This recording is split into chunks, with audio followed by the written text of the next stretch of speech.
Ẹ káàbọ̀ sórí ìkànnì Erelu Royale Media níbi tí a ti ń sọ òtítọ́ jáde láláì bẹ̀rù ẹnikẹ́ni. Gẹ́gẹ́ bẹ́ẹ̀ náà tí mo wí pé ohun gbogbo tí a bá mú wá fẹ́yìn lólùfẹ́ wa lórí ètò yìí òtítọ́ ni nítorí pé àwa kì í sọ ohun tí ò bá dá wa lójú. Ẹ jókòó, ẹ farabalẹ̀ kẹ́ wo fídíò tí mo fẹ́ play fún èyí níbi tí wọ́n ti tú pẹ́rẹ́pẹ́rẹ́ àṣírí ńlá jáde tó ta kókó. Ẹ má gbàgbé kí ẹ bá wa like, kẹ́ share, kẹ́ dẹ̀ subscribe láti máa jẹ gbádùn ohun gbogbo tí a bá mú wá fún yín lórí ètò yìí. Ó yá, ẹ jẹ́ ká súnjọ ẹ bọ́ǹkó. Nípa bẹ́ẹ̀ òun náà ni wípé ọ̀rọ̀ ìjínigbé lórílẹ̀‐èdè Nàìjíríà, ọ̀rọ̀ ìfẹ̀míṣòfò lórílẹ̀‐èdè Nàìjíríà, ìṣekú oró pani lórílẹ̀‐èdè Nàìjíríà, a ṣèwádìí ìjìnlẹ̀ tó múnádóko, àwa rí i pé iná láwo ló ṣe lè mókè odògùn. Àwọn èèyàn kan ló sọ wípé kí wọ́n máa ṣe lọ, àwọn ń bẹ lẹ́yìn wọn. Àwọn èèyàn kan ní fi wọ́n lọ́kàn balẹ̀ pé kò ní sí ìyọnu, pé mìmì ò ní mì, nǹkan kan ò ní ṣe wọ́n. Bí wọ́n bá wẹ̀yìn wọ́n máa rí àwọn ń bẹ̀. Because lẹ́nu kọ̀pẹ́kọ̀pẹ́ yìí oníléeṣẹ́ ológun ní àwọn dismantle more than 400 Starlinks nínú igbó Sambisa. Because èmi àtẹ̀yìn ọmọ wò láwọn àkókò kan pé àwọn ọ̀daràn yìí tí wọ́n ń bẹ nínú igbó bó ni wọ́n ṣe ń ṣe tí wọ́n fi ń ráwọn èèyàn pè. So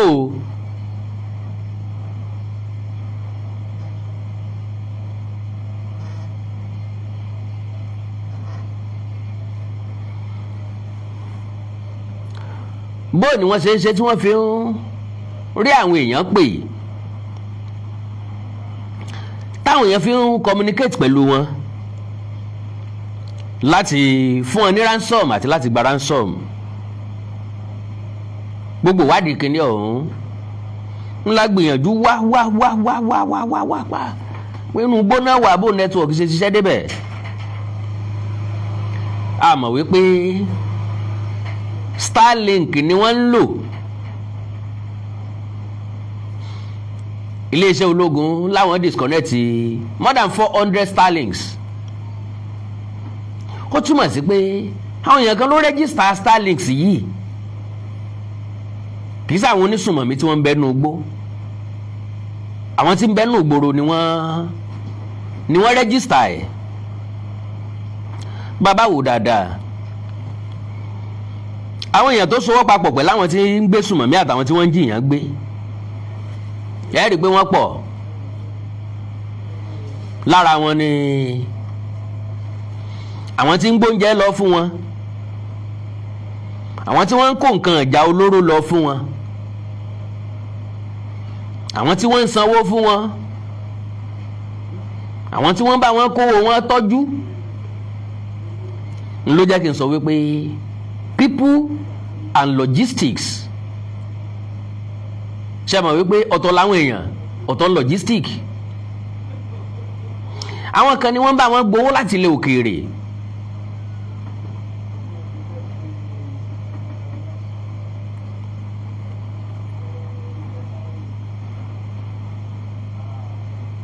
So àwọn kan ni wọ́n bá wọn gbowó láti ilẹ̀ òkèèrè.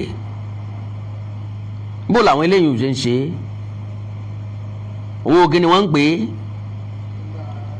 Torí pé gbogbo ìgbésùnmọ̀mí ń ló lówó ìrànwọ́ tí wọ́n ń gbà láti ilẹ̀ òkèèrè. Bàbá fẹ́ parọ́ tanra wa lókù. So with that,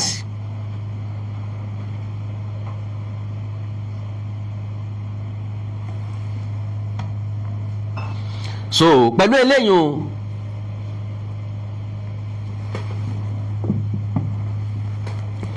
ó túmọ̀ sí pé bílé bá kan lé ní fi jó àjòràn.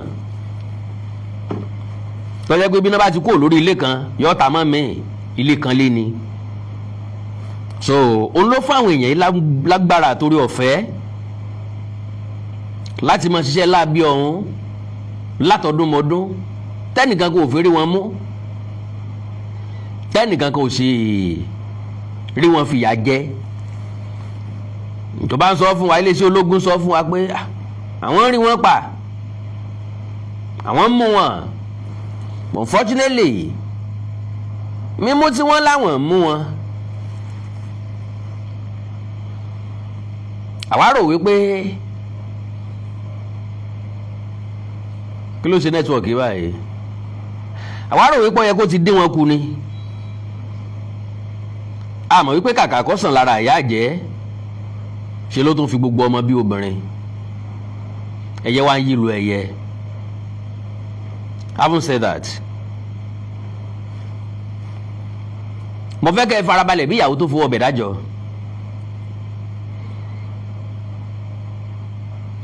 ọ̀pọ̀lọpọ̀ àṣírí tọ́pọ̀lọpọ̀ èèyàn mọ̀ òun náà la máa tú lálẹ́ yìí.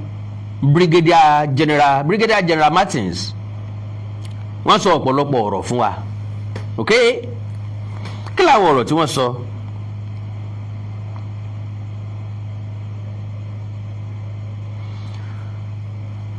mo rí fọ́nrán ọ̀rẹ́ mi kan gbà,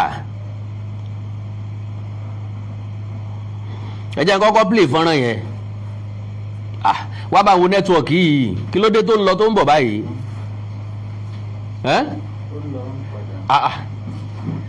bá ń yẹ̀wò bá ń yẹ̀wò.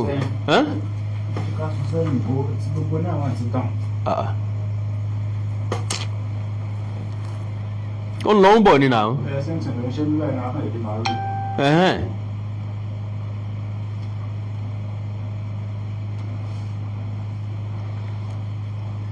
Isawikonko a girl not a boy.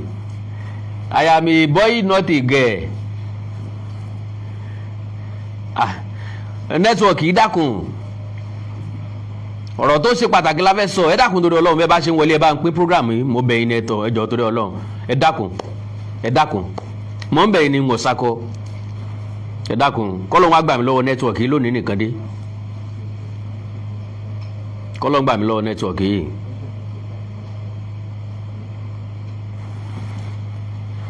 ẹ dákun ẹ bá mi share ẹ. Now ẹ já gbọ́rọ̀ tí ọ̀rẹ́ mi sọ. Brigadier General Gbe Martins just confirmed what many of us suspected, but nobody wanted to say out loud. Boko Haram and ISWAP weren't just using Starlink. They were running a full communication network, satellite internet, encrypted, untraceable by conventional means in Sambisa forest. But here is the question that makes this story uncomfortable. Starlink doesn't sell itself. You need a registered account. You need a billing address. You need a payment method, card, bank transfer, mobile money. Ask yourself, whose name is on those accounts? Now, ẹ máa rí pé revelation ńlá ni. Iléeṣẹ́ ológun, according to Brigadier General Martins, wọ́n láwọn discover more than 400 Starlinks. ọ̀rọ̀ Starlinks dàbí ọ̀rọ̀ ó tiẹ̀ tó le ju sim card lọ. tẹ́ bá fẹ́ ra sim card nísìn ẹ lè lọ sọ́dọ̀ àwọn tí wọ́n ń ta sim card lẹ́gbẹ̀ẹ́ ilé yín, ẹ ra sim card, wọ́n á ní kẹ́ register ẹ̀, wọ́n béèrè orúkọ yín, wọ́n á ní kẹ́ fẹ̀yìntì ibì kan, wọ́n yà ní fọ́tò, wọ́n á ní kẹ́ ṣe fingerprint, ẹ ti ra sim card nìyẹn. ṣùgbọ́n tẹ́ bá fẹ́ ra Starlink ẹ máa ní ìdí data, complete data yín, ẹ ní ìdí bank account, ATM card tàbí bank transfer tó lórúkọ yín nínú. Then oríṣiríṣi nǹkan lẹ tó máa ní ìdí pẹ̀lú ẹ̀. títa ni wọ́n lò tán fi rẹ́gísítà gbogbo Starlinks yẹn. okọ̀ ta náà lò, details ta náà lò. ó túmọ̀ sí pé òṣìṣẹ́ ń bẹ lóòrùn, ẹni tí ó jẹ́ ń bẹ ní bòójì.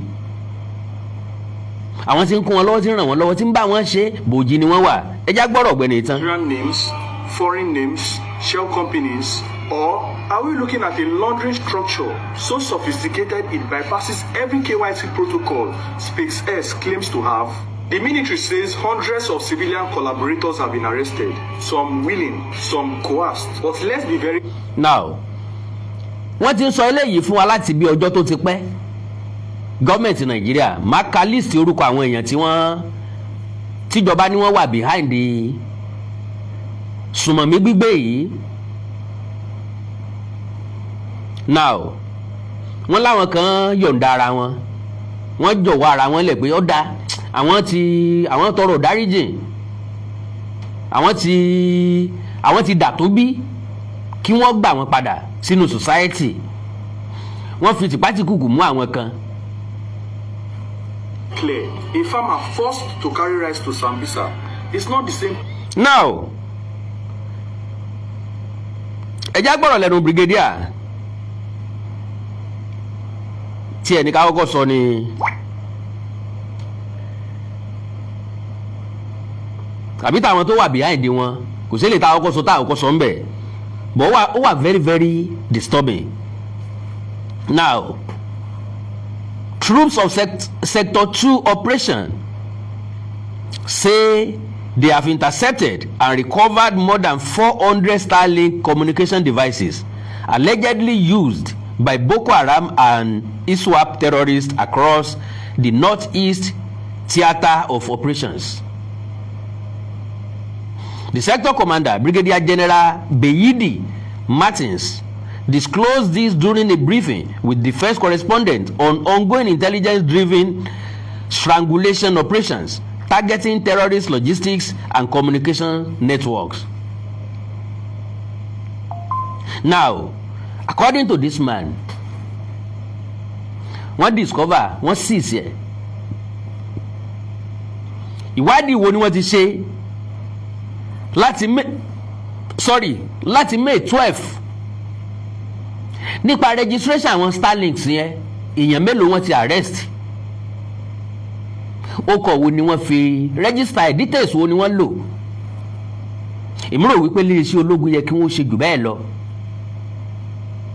Ẹ ti gbà á lóòótọ́, ṣùgbọ́n kí ló lead sí bó ni wọ́n ṣe rí ṣe, ó wà very very important.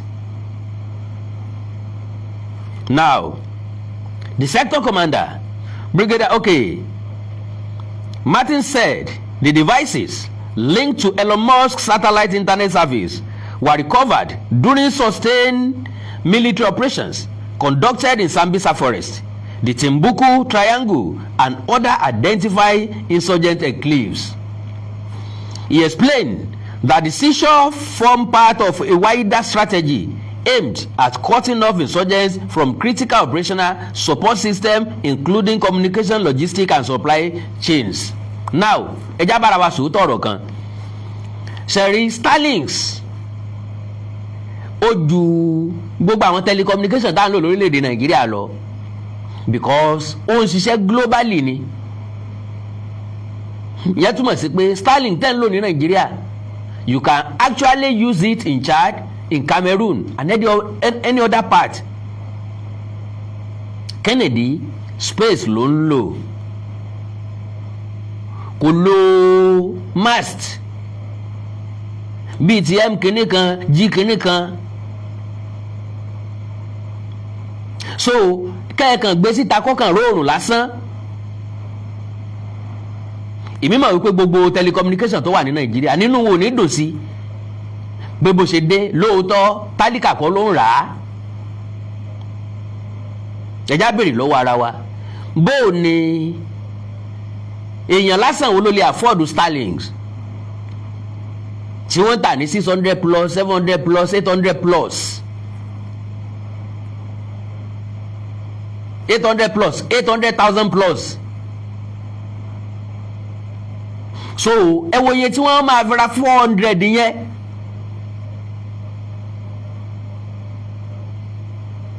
So tálíkà ò lè rà á, ẹni tíṣẹ́ ò jẹ mọ́ nẹ́tíwọ̀kì lílò púpọ̀ kò lè rà á, kò ní ìdí ẹ̀, yàtọ̀ sólówó ọlọ́lá ọlọ́rọ̀. So he said, and I quote, ó ní láti cut connection wọn àti operation wọn ló jẹ́ káwọn síìsì ẹ̀. Ṣé gbogbo eléyìí tí wọ́n rà ni wọ́n síìsì? Ṣé gbogbo eléyìí tí wọ́n ní ni wọ́n rí gbà? Ṣé gbogbo eléyìí tí wọ́n rẹ́gísítà ni wọ́n kó sójú kan náà débi pé sọ́jà ó rí gbogbo ẹ̀ kó lẹ́ẹ̀kan náà?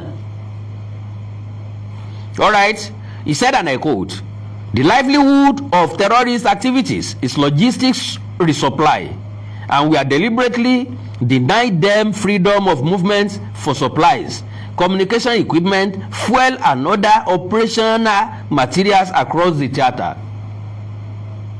Lo and behold, ọ̀pọ̀lọpọ̀ àwọn èèyàn ni wọ́n ran àwọn onísùnmọ̀mí yìí lọ́wọ́ tó jẹ́ pé kì í ṣe ìfẹ́ inú wọn o, wọ́n kó wọn papá mọ́ra ni o. Àwọn èèyàn kan wà tí wọ́n bá wọn ra epo wá, kì í ṣe ìfẹ́ inú wọn ni wọ́n fi ń bá wọn ra epo wá. Is either kí wọ́n dúnkokò mọ́ wọn tàbí kí wọ́n ti mú èèyàn wọn sọ́dọ̀ kan wá gbé sí condition wípé ká tó fi èèyàn yín lẹ̀ o, nǹkan báyìí, nǹkan iṣẹ́ báyìí lẹ́ẹ̀ bá wa ṣe, ẹ mọ̀ bá wa róúnjẹ wá, ẹ sì fẹ́ ká jí ń gbé má bí, ẹ fẹ́ ká gbé àwọn èèyàn yín mọ́, ẹ mọ̀ bá wa mọ bóúnjẹ ó sì mọ dénú bíi.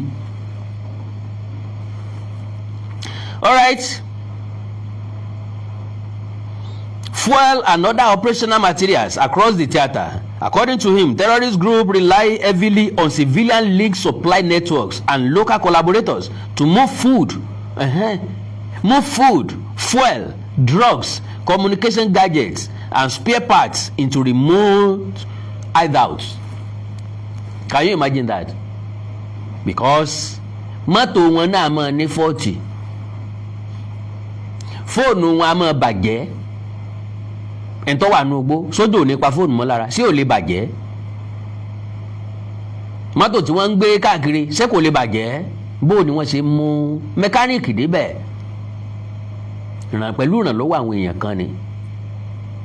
Our question tíjọba ò tí ì rí dáhùn ò ní pé àwọn èèyàn wo ni wọ́n ń bá sọ̀rọ̀ láàrin ìgboro?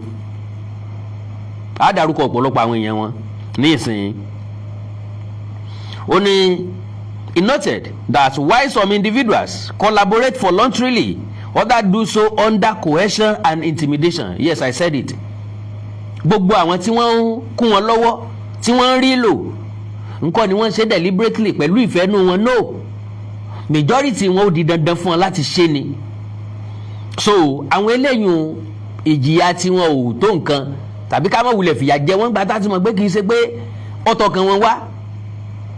Ẹni tí ọkàn ló mọ̀, ẹni tọ́kàn ló mọ̀, ẹni tí èèyàn bá ń bẹ ń bẹ tàbí tí bá ń bẹ ládùúgbò bí tán ti ń ṣeun ni ó mọ̀ wípé condition tó bá fún ọ ni wàá máa tẹ̀lé.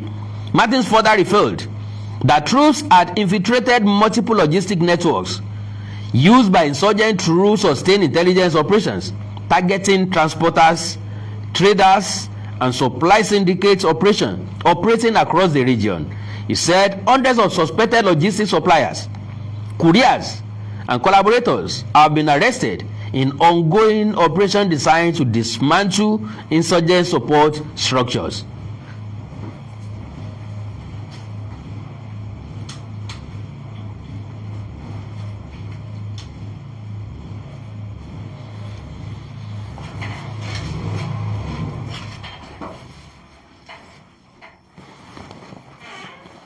So now gbogbo àwọn nǹkan táwọn iléeṣẹ́ ológun ṣe yìí iṣẹ́ ńlá ni,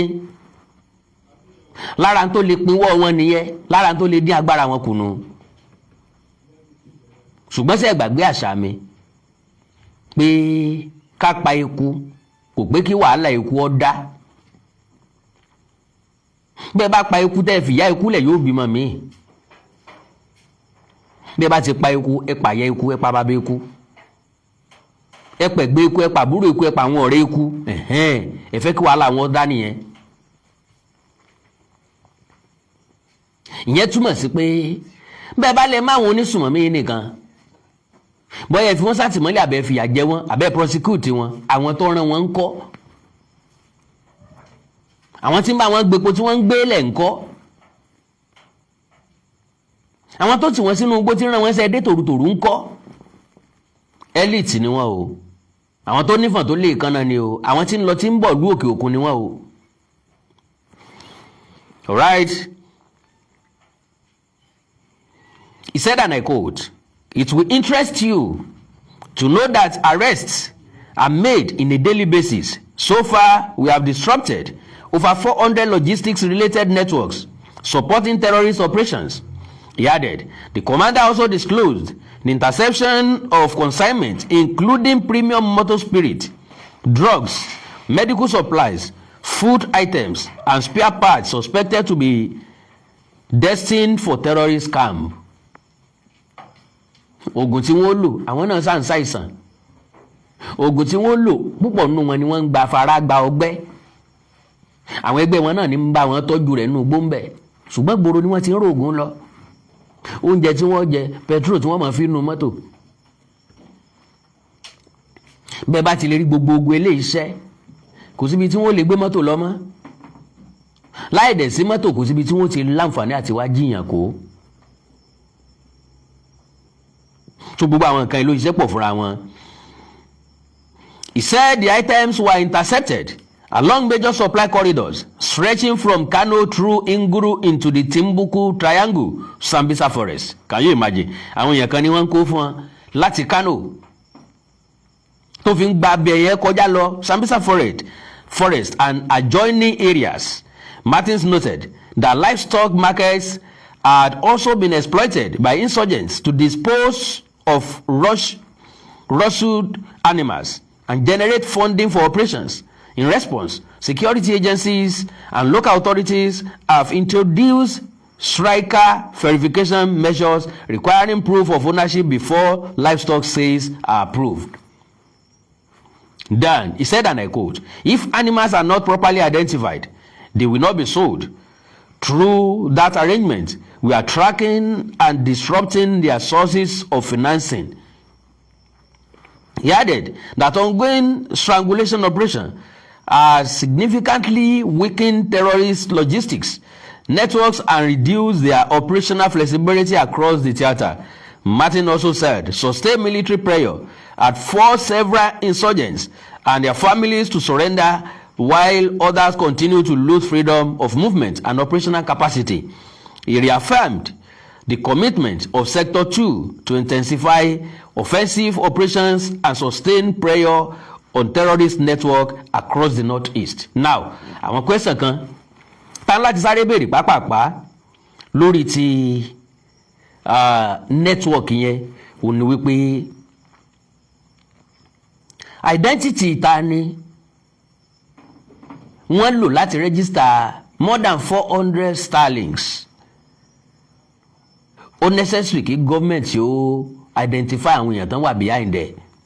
That is first question. Ta ló supply wọn? Ta ló náwó àwọn satellite yìí fún àwọn terrorist? Ta ló náwó ẹ̀ fún? Ta ló finance ẹ̀? Ta ló bá wọn rà ránṣẹ́ lọ? Torí wọn ò ta káàkiri bí bọ́n ṣe ń ta káàdì, wọn ò ta káàkiri bọ́n ṣe ń ta sim card ní Nàìjíríà. Ọ̀ọ́dà fún Starlink ni. Ọ̀dẹ̀ register ẹ̀. Okay o. Another question. Ta ni bá wọn san monthly subscription fees? Bẹ́ẹ̀ bá sára data, ẹ subscribe nígbà tó ṣùgbọ́n parí. Bẹ́ẹ̀ náà ni Starlink. Ta ni bá wọn subscribe sí? Tí network wọn ò fi kú. Data ò tán bẹ́ẹ̀. Wọ́n dẹ̀ ń rí lò month in, month out. So iléeṣẹ́ ológun àtijọba àpapọ̀ gbọ́dọ̀ bá wa ṣe àwọn ìwádìí eléyìí deeply. 4. Bó ni aláàní àwọn intelligence ní military níléeṣẹ́ ọlọ́pàá DSS. Bó wà ní more than 400 starlings. Bó ló ṣe kọjá lára wọn tí wọn ò discover ẹ̀ tí wọn mọ̀. Ṣùgbọ́n wọ́n lè track ọmọ yahoo. Bẹ́ẹ̀ bá ní fóònù yín sẹ́nu níbi kàbí nǹkan kan wọ́n lè track ẹ̀. Ṣùgbọ́n wọn ò lè track àwọn Starlink tó ń wọnú igbó lọ. Nigeria is still lagging behind.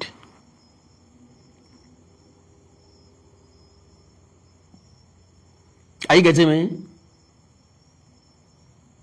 Oh, ẹnìkan sọ̀rọ̀ kan o pé tí wọ́n bá jí ọmọ gbé ní London, kí ló pe alert yẹn, ṣé bumper alert ló pé ó ló máa dún lórí gbogbo fóònù ẹni tó wà nínú country yẹn, ìbá jẹ́ lórí fóònù, ìbá jẹ́ nínú mọ́tò ló wà, nínú rédíò ó máa dún at the same time. Yóò dẹ̀ sọ fún yín pé ọmọ kan báyìí là ń wá o, ìgbà tá a rí gbẹ̀yìn leléyìí, ibi tá a ti rí gbẹ̀yìn leléyìí. Within few hours wọ́n gbọ́dọ̀ rí ọmọ yẹn jáde. Amber alert. Bọ́mọ bá nù ní Nàìjíríà ó lọ rárá fẹ́ ni o. Ẹ̀gbọ́n tí mo sọ ni wọ́n gbé ọmọ lórí ipò lẹ́kọ̀ọ́. Mọ́mí mi mo fẹ́ tú, ìyá rẹ̀ sì gbé pò fún níwájú ìta, kò ṣe lẹ́yìn kò lè lé o, níwájú ìta. Ìyá yìí sì wọlé kó tó jáde, wọ́n ti gbé ọmọ lọ pẹ̀lú pò. Ní Nàìjíríà tá a wà yìí kì í ṣètàn, wọn ò sọ nítàn o, akàníròyìn ni. Bóyá sáìdì kò sọ̀fẹ́ or something. Wọn ò gbé ọmọ kúrò lórí pò, wọ́n gbé lọ pẹ̀lú pò.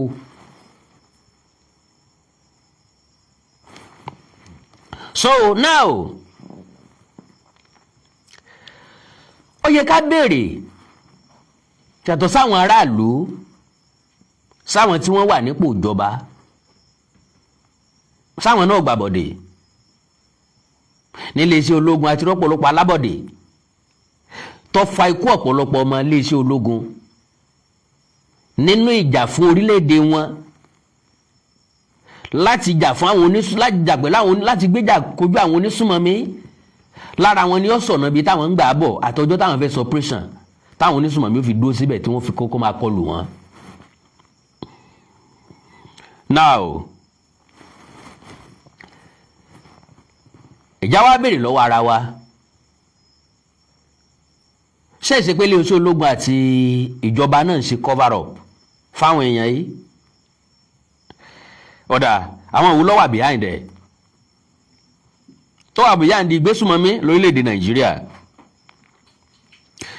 Ìjọba àpapọ̀ dárúkọ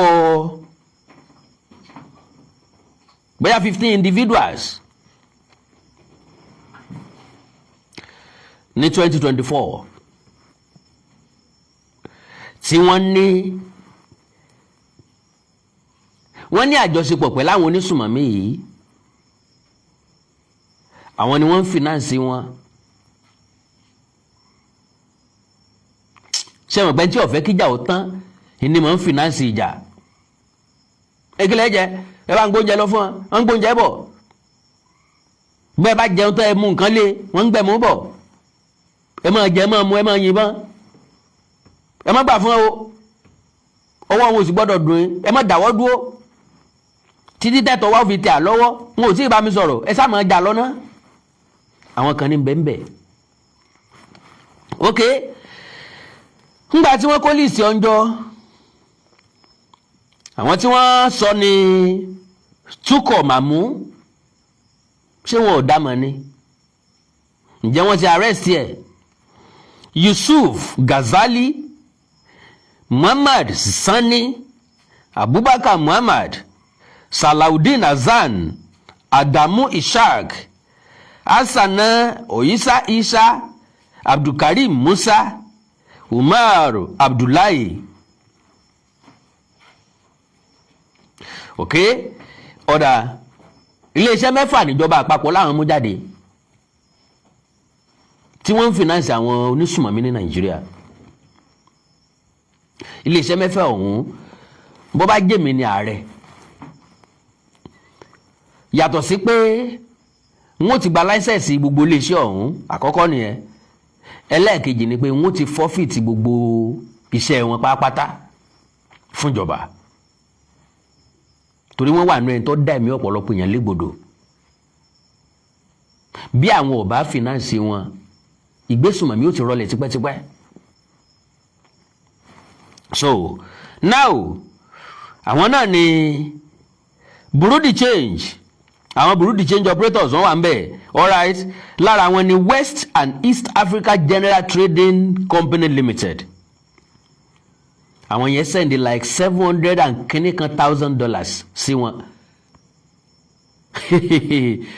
Okay, Settings Bureau de Change Limited, GE Side General Enterprises, Desert Exchange Ventures Limited, Eagle Square General Trading Company Limited àti Alpha Exchange BDC.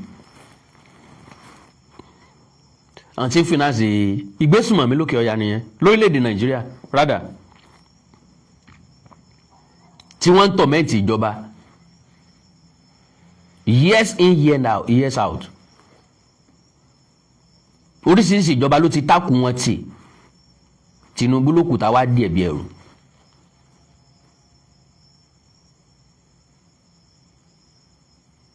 Oríṣiríṣi àwọn pàápàá jùlọ àwọn tí wọ́n jẹ́ opponent Tinubu tí wọ́n lò against ẹ̀ ní ìsẹ́ni yàrá kò fẹ́ràn aráàlú, kò ṣe kinní kan, kò ṣe gbápọ̀ sáwó ní ò jẹ́ kó ṣẹ́gun insecurity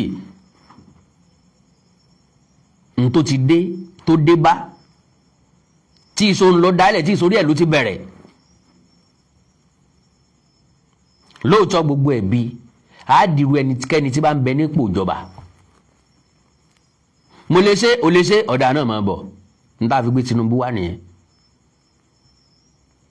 To the best of my understanding ọ̀pọ̀lọpọ̀ àwọn olórí iléeṣẹ́ ológun bóyá ti Navy bóyá ti Air Force bóyá ti nǹkan kan service chief kíní kan chief ni wọ́n ti pààrọ̀ tán ti pààrọ̀ ń ṣe Tinubu dé yìí nísìn Inspector General Police mélòó láti lò,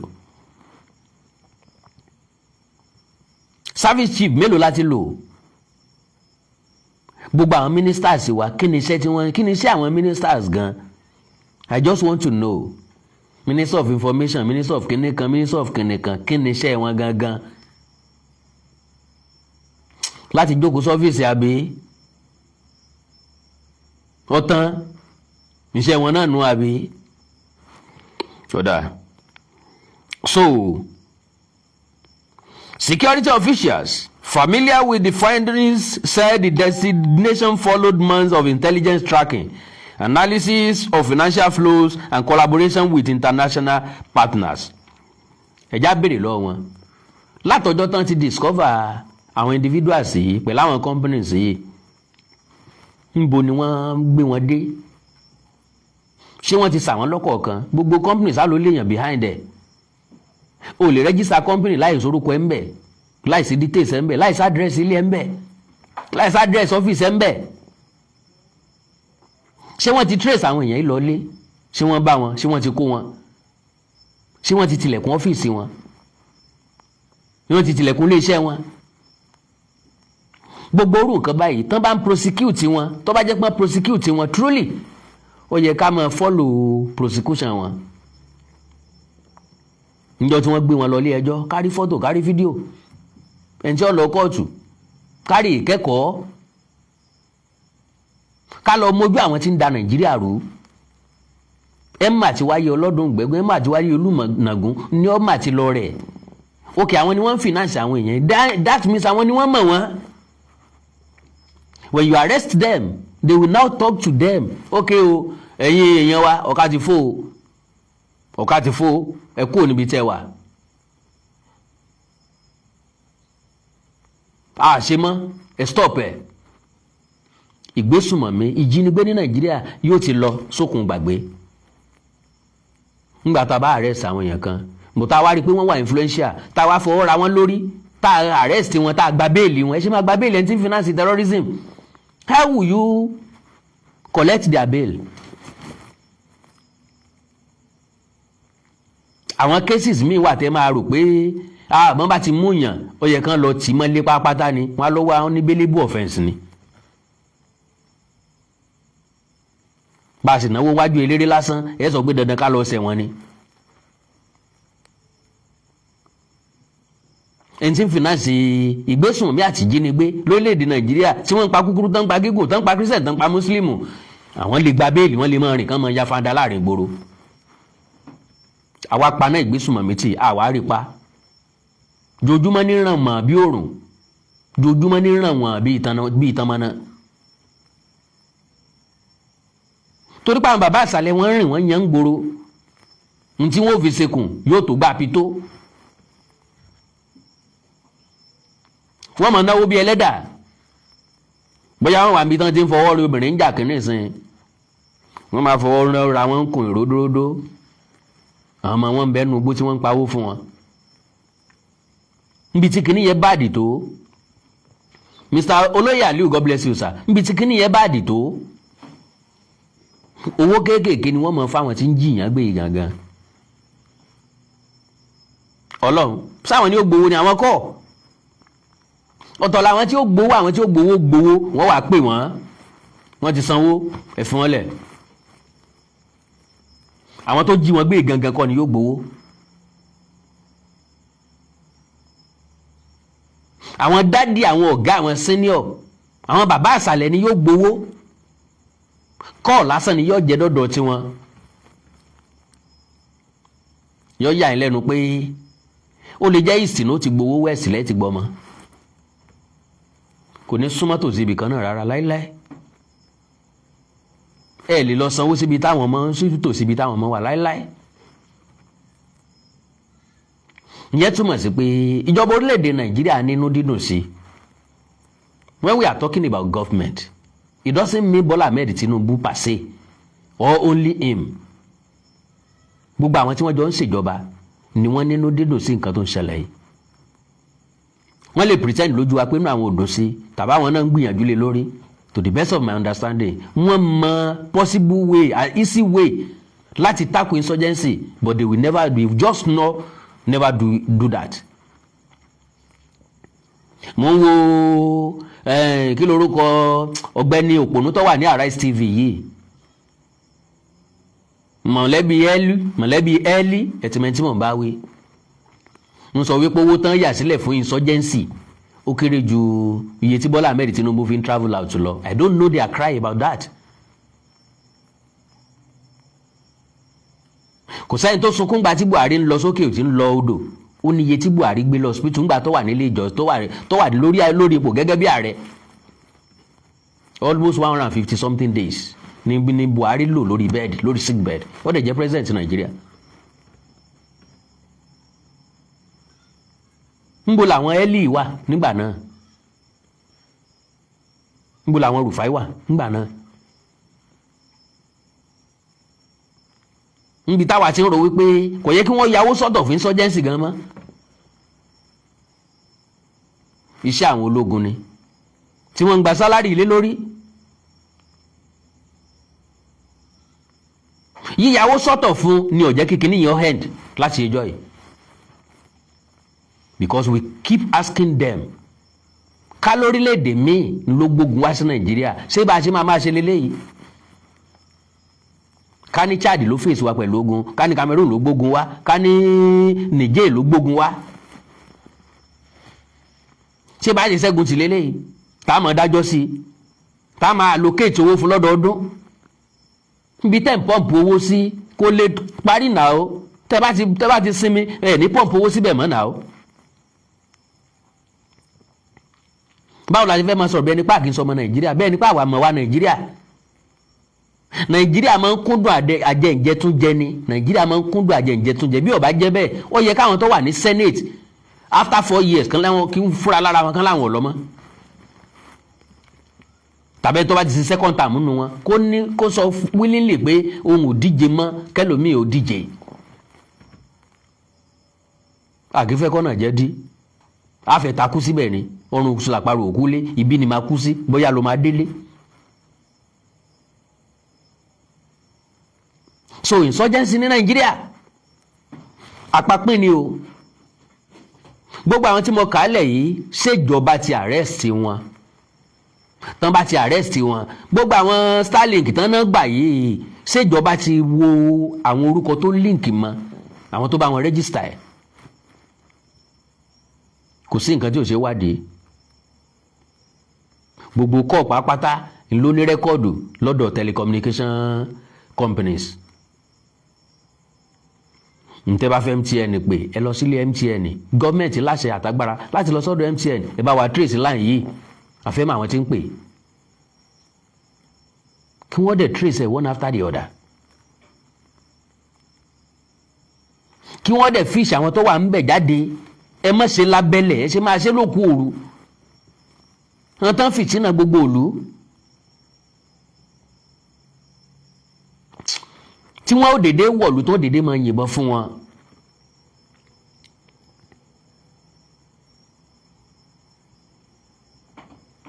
gbogbo àwọn tó ń ṣe bẹ́ẹ̀ ní Nàìjíríà wọ́n láwọn tí wọ́n ń wò lókè òkun o. so ó ti wá di business lórílẹ̀‐èdè Nàìjíríà. àwọn bureau de change àwọn ní bá wọn gba owó wọn wọn ò déédéé finance wọn lásán wọn bá wọn fi ra ammunition ní currency country tán ti ń ta ammunition wọn gba káàṣì lọ́wọ́ wọn àwọn bureau de change ló kó lọ bank wọn sà ní access owó no matter how much.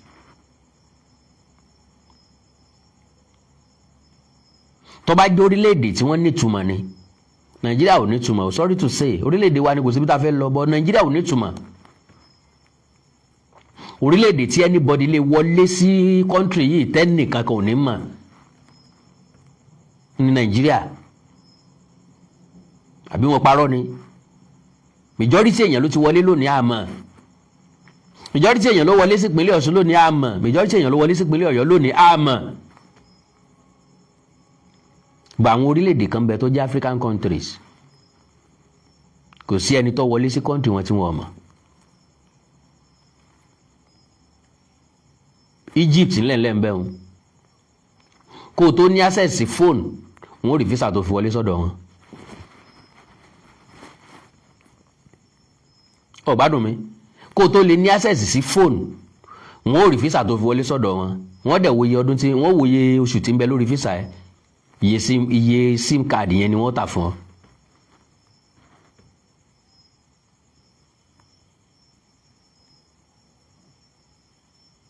kìnní kan dẹ̀ níbẹ̀ tán pè ní 7 days within 7 days tó wọlé sí Egypt ó lọ sọ́fíìsì immigration wọn ó lọ ṣe o bọ́ọ̀ bá ṣe tán bá ti mú ọ lẹ́yìn ọjọ́ náà ó wọlé legally. African country ni o gbogbo data pátá ní gbogbo Nàìjíríà ti gbà lọ́wọ́ wa a nítorí àrítùmọ̀ rẹ̀ gbogbo nǹkan wa ló máa ń slow láti 2014 láti ṣe national ID card tá a bá máa rí gbà lọ́la lóko ta ló wà ní gbọ̀nù national ID card ṣé gọ́ọ̀mẹ̀ntì ò sanwó fún ni wọ́n mọ wá mú méjì àbí mẹ́ta lọ jáde ńjọ́ náà lọ́hùn wọ́n fún Buhari nìkan wọ́n fún bóyá fún Ọ̀ṣínbàjò bóyá fún Senate President wọ́n gbé Buhari nìkan gan-an wọ́n fún. páálí pẹlẹbẹ gbogbo à ń gbé káàkiri bàbá la fẹ́ rẹ́gísítà nísìnyí tá a ṣe lamination ẹ̀ ńlá mú káàkiri tẹlómìn ti ká tẹlómìn ti fẹ́lẹ́ tẹlómìn ti rún tiẹ̀ mọ́ra wọn ńlá mú káàkiri tán bá ní ká mẹ́rin ayé nìwá. ní orílẹ̀-èdè wo la wà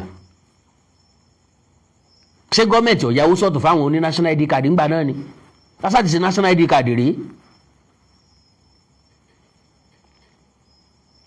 national ID card tó jẹ́ pé kò yàtọ̀ sí ATM tán máa ṣe lójúmọ́ kan ńgbọ̀ ya wọn tó ní ká máa ṣe lọ́nláìn ká print ẹ̀ jáde ká copy ẹ̀ jáde ká mú lọ síbi tán ti máa ṣe oní plastic wọn fún wa bàbá tó rí ṣe lọ́la lókù. Nàìjíríà ò gbọ́mọ kan lágbèéyè rí wọn ò ṣe nǹkan kan láṣeyọrí rí látọjọ́ tí mo ti gbọ́njú ìjọba Nàìjíríà ò tí ì ṣe nǹkan kan láṣeyọrí rí àfi ti fóònù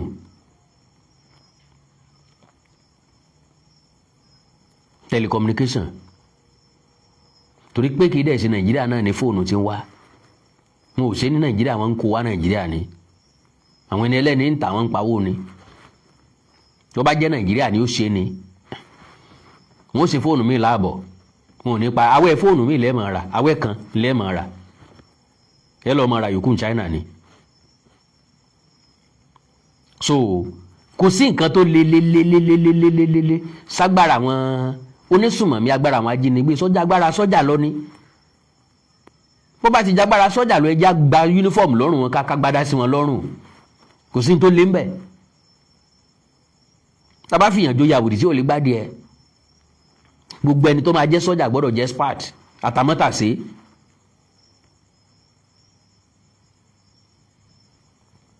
Wọ́n ń pe àwọn kan ní sniper, àtàmọ́tàsé wọ́n ń pè bẹ́ẹ̀.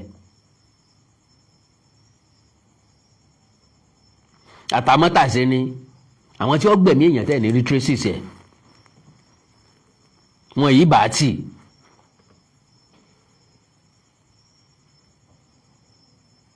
Ó yẹ kó wà nù sọ́jà tiwa náà, wọ́n wà nù sọ́jà l'Amẹ́ríkà.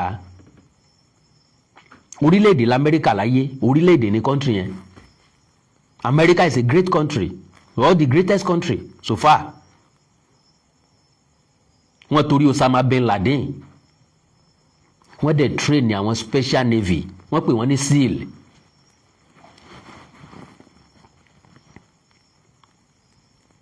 Níjọ́ tán máa wọlé tọ̀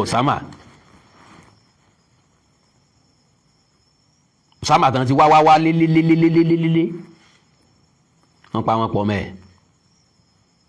Wọ́n jẹ́ kán rókò ẹ̀sìn inú odò wọn jù sí. Amẹ́ríkà nù.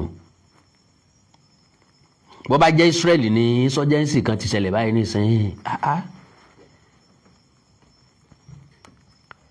ó ṣẹlẹ̀ bẹ́ẹ̀ ní Russia.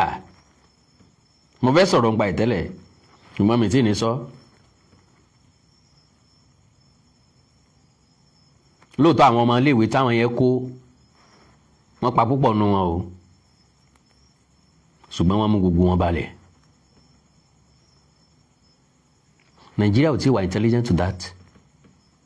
The love of money in our heart is too much. Majority ẹni tí ń ṣiṣẹ́ ni òṣìṣẹ́ ìdójú àmì. Majority ẹni tí ń ṣiṣẹ́ ní Nàìjíríà ni òṣìṣẹ́ ìdójú àmì. Majority òṣìṣẹ́ owó tí wọ́n ń gbà, owó yẹn ò wá fùnà, wọn àrí fi ṣe nǹkan torí pé wọ́n ti gbàgbé àlùbáríkà. Ntí Yorùbá sọ ni pé iṣẹ́ tó bá ti gbàágùn lójú ẹni ó yẹ kó wá ń jẹ fún ni. Iṣẹ́ tó bá ti gbàágùn lójú ẹni ó yẹ kó wá ń jẹ fún ni. Majority wọ̀ fẹ́ làágùn ká tó rówó. Iṣẹ́ tó yẹ kó ga sọ́jà ó ṣe yọ ọ̀ràn máa lọ ni. Ọmọ tí wọ́n rán ò lè dójú ọ̀nà kó dúró.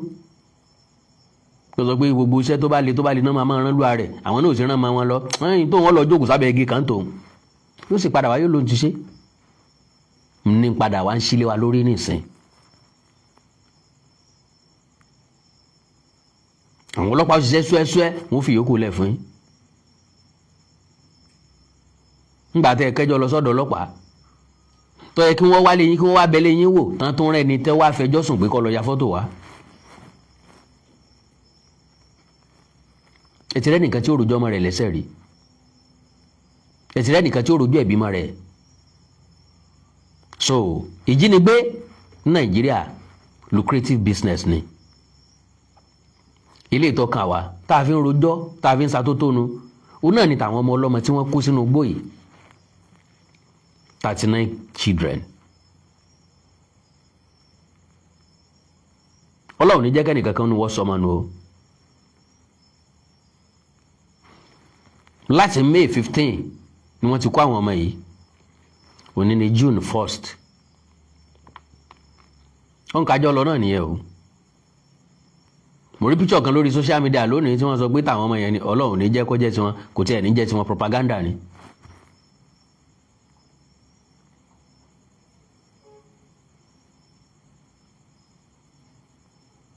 So àkàndá ọ̀rọ̀ ayékòǹkò àjàwọ̀ ọ̀rọ̀ ayékòǹkò sọ̀rọ̀ lójú ọlọ́rọ̀.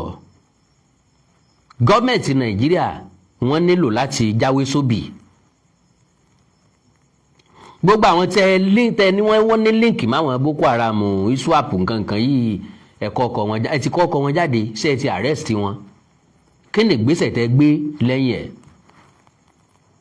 gbogbo aláfẹ́ mọ̀ o mi mọ̀ bóyá mo rí èèyàn méjì àbí mẹ́ta tí wọ́n ní nǹkan kan láti sọ lórí eléyìí tí mo sọ yìí o láàrin ìṣẹ́jú kan +234 915 147 9599 +234 915 147 9599 àti +234 904 851 9362 +234 904 851 9362 nọ́mbà tẹ́ máa láǹfààní láti pè mí sí nìyẹn láàrin ìṣẹ́jú méjì péré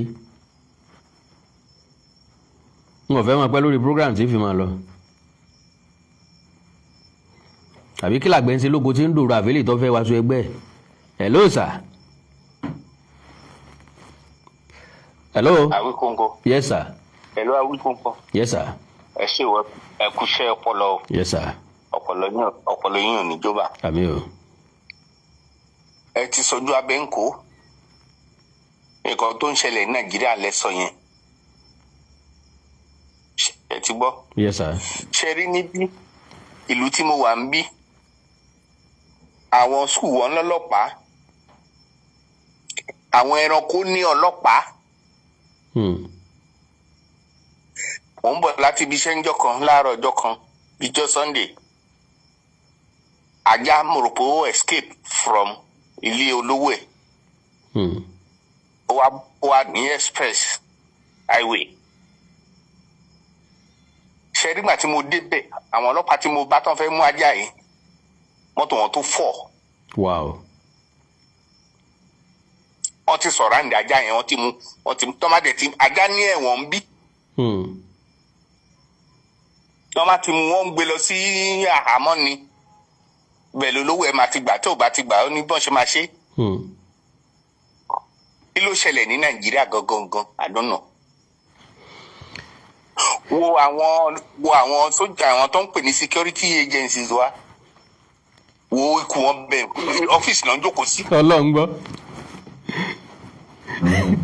They do nothing. Then àwọn politician wa a friend in politics is a friend of loss. Moment tó máa ti lè dé ipò yẹn ìgbéraga dé. Lágbára Ọlọ́run. Àwa tá a jẹ́ ọ̀rẹ́ tẹ́lẹ̀ àmọ́ ṣe mọ́. Bẹ́ẹ̀ni. Tó bá pè wọ́n gbé fóònù mọ́. Bẹ́ẹ̀ni. Wọ́n dúpọ̀ àwọn nìkan ló gbọ́n. Nǹkan tó ń dà wá láàmú nìyẹn. Ṣé wọ́n sọ pé Nàìjíríà ò lówó tó lè fi ra kámẹ́rà sí gbogbo bọ́dà wa ni? I don't know. Who is fooling who Nàìjíríà pàápàá? Gbogbo àlàǹfù lára wa àti gọ́ọ̀mẹ̀ntì àtàwa èèyàn. To God who made me. Mo sọ fún ìyàwó mo ní tí máa ti lè pé 70 mò ń bọ̀ lé. Mi ò lè wálé mọ́ o. Ọ̀tọ̀ ni. Ẹ̀yin náà tún wálé mọ́ báyìí. Kí ni mo fẹ́ wá ṣe? Wow. Mi ò ní ìyá síbẹ̀, mi ò ní bàbá síbẹ̀. Àwọn to God who made me list wà lọ́wọ́ àwọn ìjọba. Wọ́n ní báwọn náà ló fi síta. So in a nutshell, àwọn tá need na àwọn local vigilante pàápàá ní South Africa ní South West. Bẹ́ẹ̀ni. Ẹ jẹ́ kán wọ reserve wa lọ. Èlú lẹ máa fọmọdé tó máa yé wojú ẹ̀. Kí ló fẹ́ fún oúnjẹ wo ló fẹ́ fọmọdé tó máa stop láti máa wojú ẹ̀. Bẹ́ẹ̀ni. Èlú lẹ fẹ́ ná fún wọn. I don't know. Compare with nǹkan tẹ́ ń gba billion every month fún security allowances. Kí ìjọba stop ẹ̀ kán ra monitoring helicopter kó máa sọ́fè ṣèbí interior minister sọ pé òun fẹ́ ṣe kámẹ́rà sí gbogbo bọ́dà wa kí ló ń dá dúró. bí gbogbo Àbújá náà fẹ́ fi kámẹ́rà sí tẹ́lẹ̀. ṣe rí àṣetì ẹnu ti pọ̀ jù. mo jẹ́rìí China. What are you talking? Street light kan kámẹ́rà kan ni. Oh no. o ayokoko. God bless you daddy mi. ó ń fún mi ní ìbànújẹ́ ọkàn everyday tí máa ń rò mo fẹ́ wálé pé torí ilé la fi lè ẹjọ́ yìí ara wa níbi from ibi iṣẹ́ tó ilé ni. bẹ́ẹ̀ni sá. àbí tó bá tún lọ church. ó kọ́nà ṣàánú wa. àmín o God bless you sir.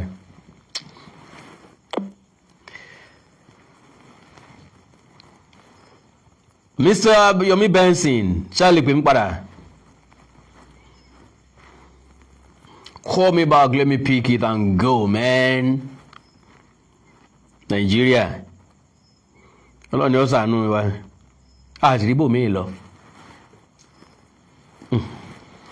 Àwọn tó wà l'Amẹ́ríkà náà tó láwọn wà límọ̀ yìí. Bọ́ọ̀ lọ́ọ̀ fẹ́ lọ Amẹ́ríkà owó dà. Ẹnìkan lọ́lọ́run ní Amẹ́ríkà lè wọ̀ mí. Bó bá jẹ́ wọ̀ mí tí nǹkan kan tí Nàìjíríà bá jẹ́ wọ̀ mí. Yeah. Hello, sir. Hello. Abawi Konko. Yes, sir. Makale Makweto. Àwa ni o. Mo kàn ní question kan which is the mo no anyway. Okay, sir. But ṣe bí Nigerian president. Ṣe bí system Nigerian way of governing wa. Ṣe bí system America náà ní àtẹ̀lé àbí. Bẹ́ẹ̀ni. President dẹ̀ ní executive order. Bẹ́ẹ̀ni.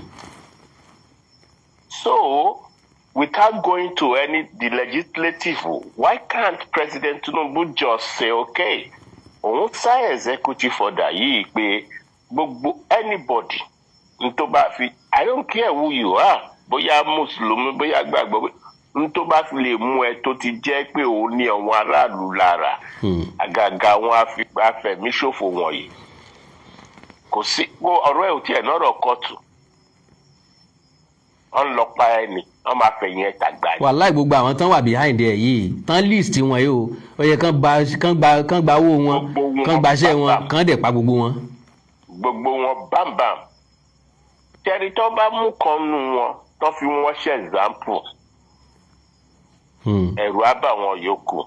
Bẹ́ẹ̀ni. Àǹkan tí gbogbo bọ́dà tó sọ̀ráǹdì àwọn ṣẹ́ bọ́dà yẹn, èmi ní Chad o, èmi ní Niger o, èmi ní close gbogbo ẹ̀, close it down. No coming in, no going out. This is the time for us to do this. Because, like I said, tí Tinubu bá ṣetán ọdún mẹ́jọ ẹ̀, ìyà máa jẹ wá o. Ọlọ́mọ fi ìyà jẹ wá. Ìyà jẹ wá o nítorí àwa ara wa là ń fi ìyà jẹra wa. Bẹ́ẹ̀ni. Bàbá Ògúndé ti sọ tẹ́lẹ̀ pé Yorùbá ló ń fi ìyà jẹra wọn. Bẹ́ẹ̀ni. Olórin kan Alhaji Barrister ti sọ ní Yorùbá ló fi ìyà jàbíọ́lá. Wáì tó fi já wa là ń ṣera wa. Àwa ni ikú náà ní bẹ́ẹ̀dì àdá. Àwa ti ń ṣera wa báyìí. Adé máa lọ hide behind the religion. Mi ò fẹ́ sọ̀rọ̀ nítorí wọn ní Muslim ni. Ẹ fẹ́ run for, ẹ fẹ́ select candidate for president, Muslim Christian. No. Why do we have to put religion in everything? Látọdún yìí ta ti ń ṣe religion, ta ti ń gbàwẹ̀, ta ti ń kọ́ ṣọ́ọ̀ṣì. Nàìjíríà ló ní ṣọ́ọ̀ṣì jù lórílẹ̀ adé. Tá a ti ń gbàdúrà. Òfo náà ni. Láti jọ́dọ̀ ti bí mi ta ti ń lọ ṣọ́ọ̀ṣì náà ti ń sọ pé ẹ jẹ́ ká gbàdúrà fún orílẹ̀-èdè wa. Fẹ́ṣẹ́ àdúrà la máa gbà. Títí di Sunday àná ni wọ́n gbàdúrà fún orílẹ̀-èdè yìí. Títí di Sunday àná. Àníkà máa lọ gbàwẹ̀ ká máa ẹ jẹ́ àgbàwẹ̀ ọjọ́ mẹ́ta. Kí làwọn ẹ̀fẹ̀ ṣe kàn fi bí pa ìlànà. Nígbà téèyàn wèsì ara ẹ̀ ni o. Èyí tí máa gbàdúrà fún Nàìjíríà. Èyí tí máa gbàwẹ̀ fún Nàìjíríà. Ṣé wọ́n gbàwẹ̀ ní Israeli ni? Ṣé Israeli gbàwẹ̀ ni? Wọ́n kójó bóde ni o. Ṣé Israeli gbàwẹ̀ ni? Saudi Arabia ò ṣe lọ́wọ́ ń gbàwẹ̀, wọ́n máa gbàwẹ̀, wọ́n máa kí Kaaba, wọ́n máa ṣe gbogbo àwọn ní Kaaba, Ọlọ́run ò sí bẹ́ẹ̀ ni. Iran ṣe ní àtàkì Saudi Arabia. US base. Iran gan àtàkì Saudi Arabia. òun náà ni. ọkọlù Dubai ọkọlù Qatar. àwọn tọ́jọ́ jẹ́ Middle East nù o. ìjẹta oníjẹta yẹn kọlù Kuwait and they are all Muslim countries. tọ́lọ́hún ò gbé gbogbo bẹ́ẹ̀ ni. ó ṣe jẹ́ àbí mùsùlùmí yín wá yàtọ̀ síra wọn. Middle East yẹn gbogbo wọn tó wà Middle East yẹn ìkan lóhùn Christian ìkan lóhùn Muslim gbogbo wọn náà ń bára wọn jà wọn náà ń dalẹ̀ ayé yìí rú. kí ni wàhálà wa gan sef. kò yé mi o. kí la gbé dání kí la gbé tá à ń gbìn. kò yé mi o. àti torí owó gbogbo àwọn ní tó lówó nítorí owó ni gbogbo wọn ṣe ń ṣe. owó ni o ìfẹ́ owó ni gbogbo ẹ̀. gbogbo àwọn tó lówó tán ti kú dà. I wonder. ẹ lọ wo ilé gbogbo àwọn tó kọ́ kò sí ilé ẹnìkan tọ́mọ wọn gbé bẹ̀. wọn ò tún lè gbé bẹ̀ láéláé. SB Bakari ló ní Ìjẹ̀ṣà. gbàdé SB Bakari kú ilé ẹ̀ ṣe nǹkan kan sí o. ilé Akíntọ́lá ló bà mí lẹ́rù jù. Akíntọ́lá wà ń bẹ̀ o Adéọlá Odùtọ́lá níjẹ̀bú Òde o Abíọ́lá ní Ìkẹjà ń bẹ̀ yẹn o. àwọn ọmọ ẹ̀kọ́ láyì mọ́ àwọn èèyàn lọ síbẹ̀ wọ́n lọ wá èmi àtàwọn friends mi la máa ń ṣeré nínú swimming pool yìí koríko ló wù sí gbogbo bẹ́ẹ̀ o. bẹ́ẹ̀ni. kò dẹ̀ sẹ́ni tó kú tán kówó sínú pósí ẹ̀. I don't know pé yọ ọlọmọ náà lọ́rùn. kò sẹ́ni tó. ọ̀pẹ́ àti ilé ayé ló kú ẹ̀ ti máa jìyà nítorí pé kí ni wọ́n ṣe ń sin pẹ̀lú owó yẹn báyìí wọ́n ṣe ń yẹ̀yìn padà náà wọ́n tó sin síbẹ̀ náà máa wókù yẹn padà wọ́n á bá aago ọwọ́ ẹ̀ gan step wọ́n á bọ́ pátá tó wọ̀ sídìí. bí ọba ṣe bọ́ bàbá wọn ó gé tọwọ́tọwọ́ wọn lọ́mọ yọ lójú ọ̀nà. wọ́n á gé owó ẹ̀ wọ́n á gbóòrù ká wọ́n á gbóòrù gbẹ. God bless you, Baba. ẹ̀gẹ́ máa bẹ́ tó lọ jà. Yes, sir. Hello. Hello, sir. Hello, sir.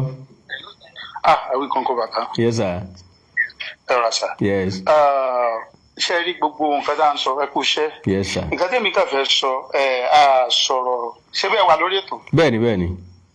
Good. Ó bẹ́tà báyìí ká sọ̀rọ̀ síbi tọ́rọ̀ wà torí wọ́n ní ó ń dòyìí ká ni àbí nǹkan. Kòrún ní ó dòyìí ká ni. Ó ń dòyìí ká ó ti ń dòyìí ká gbogbo wa kò ń ṣe dòyìí ká ni o. Pátápátá. Let's begin to say ourselves the truth. Gbogbo nǹkan táwọn èèyàn sọ nǹkan kan bẹ́ẹ̀ yẹn. The truth is that ẹ má jẹ́ àtànra wa à ń ṣe nǹkan kan náà ẹ má jẹ́ àtànra wa. Kò sí bí àwa àti Fúlàní àti Ìgbò bá a ṣe lè ẹ̀fàjọ gbé tí gbígbé wa tó máa rọrùn. Ẹ má jà kulẹ̀ máa tanra wa ká sọ̀rọ̀ ọ̀rọ̀ síbi tọ́rọ̀ wà. Ṣé rí Fúlàní wọ́n ní pattern tiwọn in life tẹ́ẹ̀dẹ̀lé blame wọ́n ní bọ́lọ̀ ṣe dá wọn nìyẹn. Ẹ̀mí màálù ó jọjújú ẹ̀mí èèyàn lọ fún Fúlàní. Lélẹ̀ tó dé yàgò tó yàtọ̀ sí bí Yorùbá ṣe máa ń ronú. Ìgbò tiwọn ìṣọ́lẹ̀bà mọ́ni owó lẹ́yìn owó náà tún ni. Ó dẹ̀ fún ara nǹkan tó ń fìyà jẹ wá nílẹ̀ Yorùbá nítorí pé àwa ní bí structured leadership a máa ń gbọ́ràn ságbàlagbà lẹ́nu a máa fẹ́ follow order. Adẹ̀tún máa ń ní tìjú. Adẹ̀tún máa ń bẹ̀rù àgbàlagbà àwọn nǹkan bẹ́ẹ̀ yẹn. So a yàtọ̀ síra wa à ń ṣe nǹkan kan náà tí Nàìjíríà ò bá fọ́ we go nowhere a máa go around the circle ni. And anybody bá dẹ̀ wà tó ń believe pé Tinubu máa ṣe nǹkan kan a kàn ń tanra wa ni. Before Tinubu came here, àwọn ní wọ́n pààyàn lóńdó, wọ́n ṣe kinní kan, awíyá ìsìnká tán bá ṣe kinní kan, á ní kinní kan. Gbogbo bí tó ti ń pààyàn lẹ̀ Yorùbá kò sọ̀rọ̀ ńgbà yẹn, ó ń pa mọ́lẹ̀. Àwọn èèyàn ní àtórí pé ó fẹ́ ṣe president ní kinní kan, tó bá ti gbàgbára báyìí. Ó ti gbàgbára báyìí. A tún ti ń tàn wá sí pé is because ó fẹ́ ṣe second term ni, tó bá ti ṣe second term, torí second term ni, ẹ má jà máa wéètì lágbára, ká má máa fi ayé ara wa, ká má máa fi ṣòfò.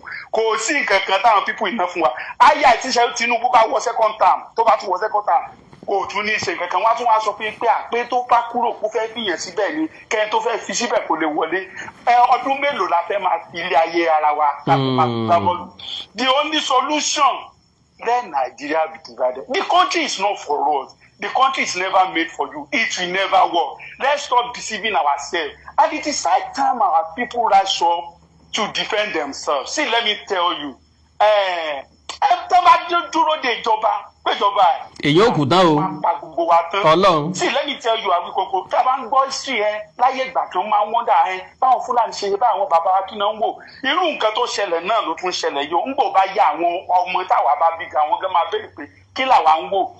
Àwọn Fúlàní they don't care. Àwọn ò dẹ̀ hide the disdain wọn dẹ̀ hide the plan tiwọn. Wọ́n dẹ̀ ń sọ wọ́n dẹ̀ ń follow ẹ̀. Bẹ́ẹ̀ni, wọ́n dẹ̀ execute yẹ.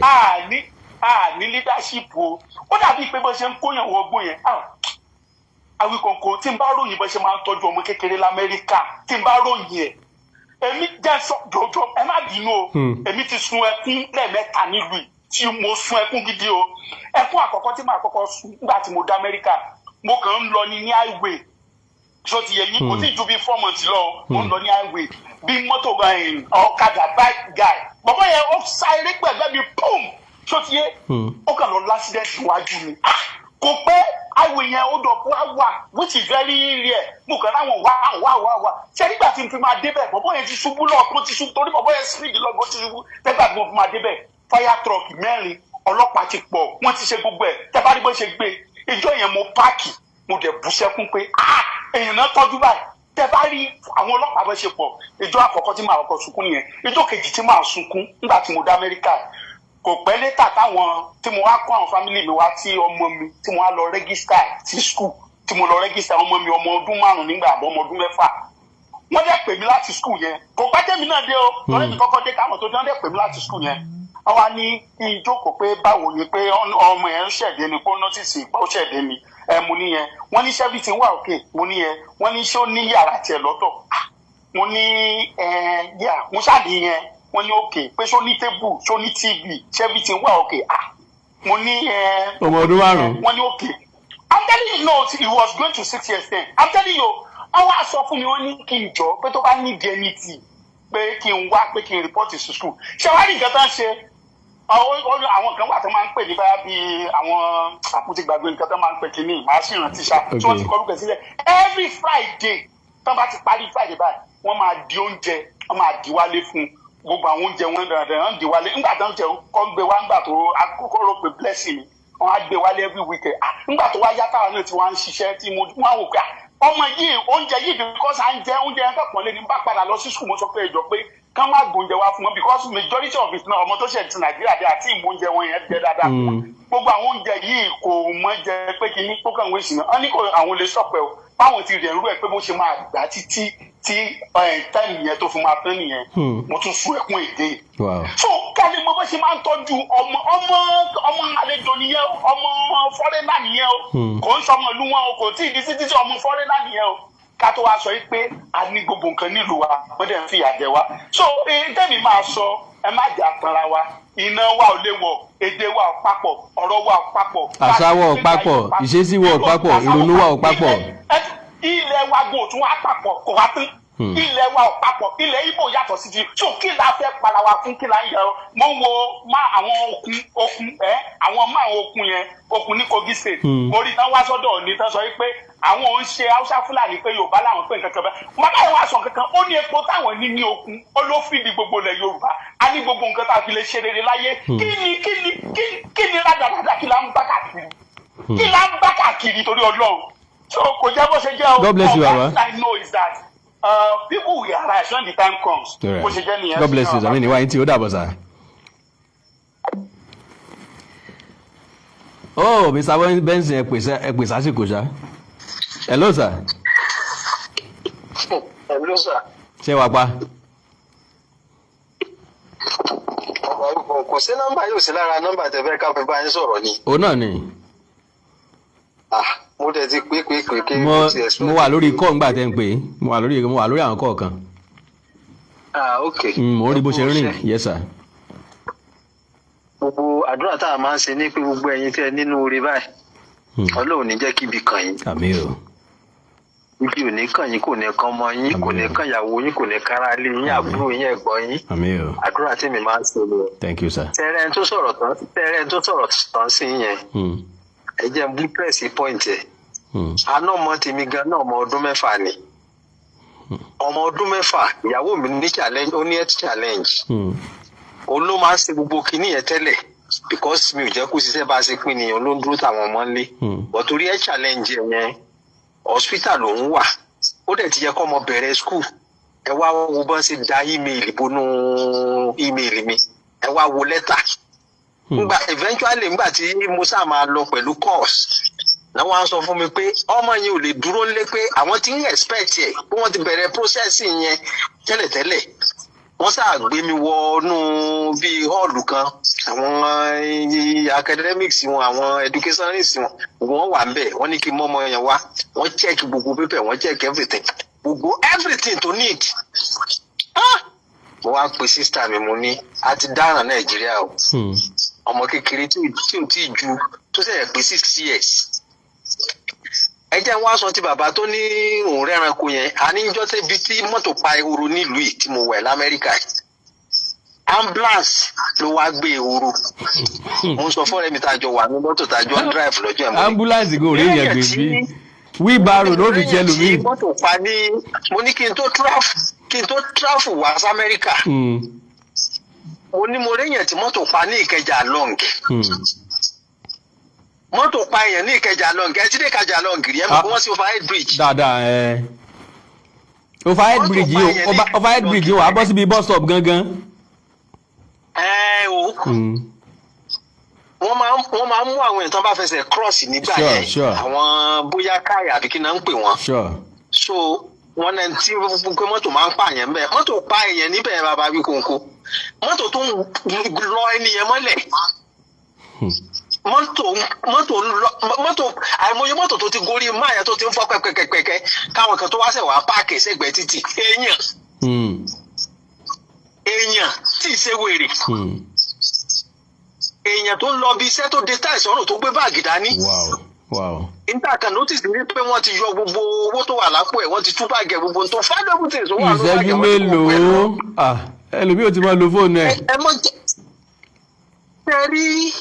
sẹ́rí ẹni tó sọ̀rọ̀ tán sí yẹn kò sí ìyàtọ̀ kankan kò sí nǹkan kò lè change nínú Nàìjíríà láéláé a lè lọ síbi kankan Ọlọ́run má jẹ́ kó kan gbogbo àwọn bá nífẹ̀ẹ́ Nàìjíríà o Ọlọ́run ní jẹ́ ká nípinnu ẹ̀ o Nàìjíríà ò ní hápò sí wa o but pé Nàìjíríà máa yàtọ̀ yẹn Nàìjíríà ò lè yàtọ̀ onímọ̀ sọ fún ọ̀rẹ́ mi kan tó ń pariwo Peter Obi mo ní tí Peter Obi bá débò tó máa tún wọ́ọ̀sì yọ wọ́ọ̀sì ni Ọlọ́run mo ní tí Peter Obi mo ní Sowore ó tún sọ pé Sowore ńkọ́ mo ní Sowore ẹ̀gá ló sọ máa wọ́ọ̀sì mo ní because he is a very stupid guy. yóò fọ lójú pápátá ni o Sowore bò ó bí ìgbà tẹ̀ mọ́ bá kọ́ńtì jẹ́. mo ní kò sẹ́ni tó lè ṣe Nàìjíríà n kò pèsè bàbá Ọbásanjọ́ mo ní bàbá Ọbásanjọ́ ti jẹ́ Edo State ní 1976 2 times civilian president ni mo ní kí ló ṣe kí bàbá yẹn lọ kú dànù kókó ní burúkú lọ́jà lára wọn tó kú dọ́bàdún yẹn jẹ́ nìyẹn kí ló ṣe kò sí nǹkan kan. a ní ẹ̀yà yẹn ò papọ̀ bàbá wí kónkó ẹ̀yà yẹn Abia State lèmi ti serve Abia State ni mo ti serve mo serve ní Abia State ní 2001 Abia State mo ti serve ẹ̀yà yẹn ò kì í ṣe ẹ̀yà Yorùbá á yàtọ̀ síra gédégbé gẹ́gẹ́ bẹ́ẹ̀ ni ẹ ṣe sọ̀rọ̀ tán mo lọ Kaduna á yàtọ̀ síra Kaduna àti Yorùbá ò kì í ṣe kan náà Abia State ni mo ti serve Abia State àwọn tó ń gbé Abia State tẹ́ bá dé Abia State inú igbó làwọn máa ń kọ́lé sí tẹ́ bá délé kan báyìí ẹ rí igbó ẹ máa rìn láàrin igbó ní kẹ́tù tó kan lèmi ilẹ̀ Yorùbá ò dẹ̀ bẹ́ẹ̀ yẹn. pàápàá. aná kì í ṣe kan náà àgbédè kan náà onímọ̀ sọ fún òyìnbó kan ọ̀rẹ́ mi ń bì white ni woman yẹn ó introduce ọmọ kan sí mi ọmọlẹ̀ Yíbò ni ọmọ Enugu State òyìnbó la ń sọ ó ní why can't we don't we have one local language only because his tribe is different our tribe is different from my own tribe. Only you can't local language tàbí máa communicate. You can only communicate with official language. Money because Nigeria was colonized by British. Kì í ṣe kan náà. Nítorí tó wá worst ẹ̀ ní pé sẹ́ni táwọn olórí burúkú yẹn báyìí tán bá ti lè di gọ́fìnà báyìí àbí wọ́n di sẹ́nétọ̀ ẹ̀ lè rí wọn mọ́. Láíláí. Ẹ̀mí yẹn ti wà nínú àwọn leaders. Ó dá after 4 years. Ó dá after 4 years. Ẹ bá tún fẹ́ rí wọn tó bá wù yín láti rí wọn. Tó bá wù yín láti rí wọn dẹ̀ ní. Wọ́n padà wá. Wọ́n ti wá yẹn wọn ò lè change láéláé ó kàn dùn mí ni ẹ jẹ́ wá sọ báyìí o bàbá wí kókó ẹ tètè máa tẹnumọ́ fáwọn tán wà ní àwọn skul tó jẹ́ pé wọ́n sì pro fún àtáàkì yẹn sẹ́wọ̀n pé àwọn skul kan sì wà tó jẹ́ pé wọ́n súnmọ́ bí táwọn inú igbó táwọn kẹta gbọ́ pé àwọn súnmọ́ míì ti wà báyìí. bẹ́ẹ̀ni. wọ́n tún sì ń bọ̀ àwọn akó àwọn ọmọ mi o. sure now wọ́n kọ́kọ́ fẹ́ gbowó tàkọ́kọ́ yìí náà ni. So intanẹ́ẹ̀tì láti ṣe é sìn ẹni tó bá lọ́mọ tó bá ní ọmọ àbó lára alẹ́ láwọn skul tó kòdì sígbó yẹn láwọn òkè ògùn kankan yẹn ẹni tó bá fẹ́ràn rẹ̀ kó tètè lọ kó àwọn ọmọ ẹ̀ kúrò àtìyàwó ẹ̀ kan tètè kó fámìlì wọn kúrò kán lọ kó ọmọ wọn kúrò kán máa kó ọmọ wọn gan nulẹ̀ gan ó bẹ́tà torí gbogbo nǹkan tá a rò pé kò lè ṣẹlẹ̀ tó ti ń ṣẹlẹ̀ láti Bọ̀nú ó ti ń ṣẹlẹ̀ bẹ́ẹ̀ àti rí ń bì ẹ mọ̀ pé wà pé kò kúkú sọ̀dọ̀ wa ló ti ń ṣẹlẹ̀ láwùú tẹ́lẹ̀ bẹ́ẹ̀ ni ṣùgbọ́n ní ìsìn ọ̀dọ̀ wa ló ti ń ṣẹlẹ̀ o. nígbà tí mo wo ojúde ọba tí wọ́n ṣe recently mo wò pé Yorùbá have been carried away wọ́n gbé sí gàṣẹ́nu tí èéfín rútù tí gbogbo wọn gbọ́ ẹsẹ̀ tí wọ́n wọ damask mo ní níta mọ̀ ṣe náà lélẹ̀ what have they done kí ni tí wọ́n ti put in measure wọ́n pe kíní kan ní security measure ní bíbá yìí sẹ́rí ogun ran ti US tó lọ lọ́wọ́ yìí a ní access sí never base ní bíbá yìí a máa ń gbéyàn lọ síbẹ̀ a máa lọ ń drop wọn níbẹ̀ lára àwọn officers wọn sẹ́rí ńgbà tí wọ́n ṣẹ̀ṣẹ̀ calm down ní gbogbo táàmù tó gùn yẹn lé yẹn gbogbo táàmù yẹn wọ́n stop gbogbo commercial vehicle tó ń wọlé sínú base wọn ní US ń bì tó o bá ti ń ṣe mẹ́mbà military wọn navy wọn wọn ò ní jẹ́ kó wọlé nǹkan pè ní proactive nìyẹn ẹ máa wọ àwọn gómìnà Ògùn state yẹn wọ́n máa sì kóyàn lọ lóògùn state ẹ lọ́kọ́lẹ̀ kò sí nǹkan kan báyìí o nígbà tó bá tún wá kó àwọn ọmọ yẹn. wọ́n ti ń kóyàn lóògùn state tẹ́lẹ̀ náà. ti ẹrẹ́lẹ̀ tí wọ́n kó ń gbà yẹn ìyẹn ò wà pronounce a ní wọ́n máa wá kó èèyàn ní Ògùn state yẹn. sure now. ẹ wo ojúde ọba tí wọ́n ṣe yẹn ẹ wo àwọn Rolls Royce ẹ wo àwọn aṣọ tí wọ́n wọ ẹ wo àwọn attires ẹ wo àwọn nǹkan tí wọ́n ń ṣe what have you done individual làwọn tó ń ná owó tí wọ́n fi tán aṣọ tí wọ́n ń dán yẹn what have you done what are the things tẹ́lẹ̀ ṣe ní society the security around your people. apart from that ní society wọn gan society tán ti wá ìlú tán ti wá yẹn Ìjẹ̀bú Òde yẹn ládùúgbò kálukú wọn kí ni impact wọn ń bẹ. kí ni impact wọn gangan níbẹ̀ kọ́sà tèmi ń béèrè nìyẹn kí ni impact wọn ń bẹ ẹ mọ̀jà tara wa Nàìjíríà máa pín ni o kò pín ni o. àmì o àdúrà wa náà nìyẹn God bless you baba. kó máa bá tiẹ̀ lọ ni o. àmì o. tí o bá pín kò lè nísinmi o. ẹ̀jẹ̀ fẹ́ lómi láàyè. God bless you baba mi ní wáyé tì. now ojúde ọba àwọn tí wọ́n ń gbé sìgá sẹ́nu tí wọ́n ń rú tú yẹn they are just doing it to go viral. I saw it mo rí woman kan tó kàn gbé kẹ́ni ṣé sìgá ẹ̀rí mọ́ọ̀nù àbí kí ni tobacco ó kàn gbé sẹ́nu báyìí ó sì ń rú òfin gbogbo ẹ̀ náà kò lè go viral náà ni ó ti wá go viral ní ìsìn kí ló wá dà obìnrin ń gbé sìgá ẹnu ń rú òfin sáwà yẹn ni sáwà praise ẹ ni sáwà kí ni sáwà àpò ṣe nǹkan gidi ni ó ti go viral ó ti lọ nísìn ìyá ẹnìkan náà nu o grandma ẹnìkan dẹ̀ ni ó dà o Ọlọ́run ràn gbogbo wa lọ́wọ́ ó ṣé kí n pè Mr. Ọlápadà ni àbí kí n máa lọ. wọ́n ti pè mí more than one time 4 times jẹ́ ń pè wọ́n padà.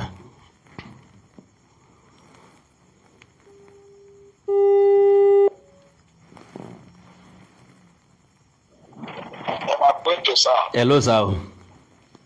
ẹ kú ètò. yes sir. ètò sọ kọ́tẹ́mi rẹ sọ gẹ́gẹ́ bí àṣà mi. ẹ ò dọ̀ bẹ́ẹ̀. You need that my support in only for only to me. God bless you, Baba. That time is. God bless you, sir. 1 second. Mo bí ẹrí tí mo send ìjọ yẹn. mo get vaccine. Okay. Oh, really? Yeah. Má bínú mo tán láti mo kẹ́ máa padà mú fẹ́. Okay.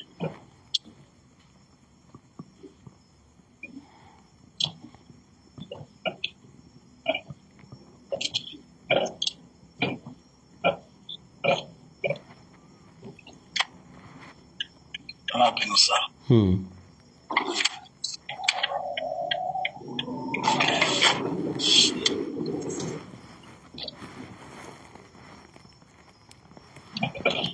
Kí ni again? Account yẹn. Okay, Polaris Bank. Yeah, number is 40 91 899 393. Polaris.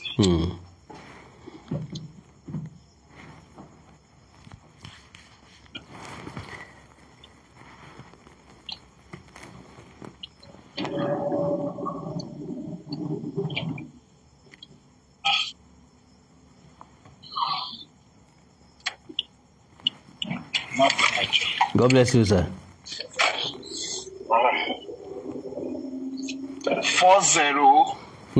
91 Ben 899 393. Mr. Okay, sir. Thank you, sir. God bless you, sir. Mr. Adeyemi Bangbade, God bless you, sir. I mean, you are sir. Hello, sir. Hello. Sir. So, you got to move so. Yes, sir. No, continue. Oh, my God. Oh, my God. No. I want to speak yes, sir. Amen, sir.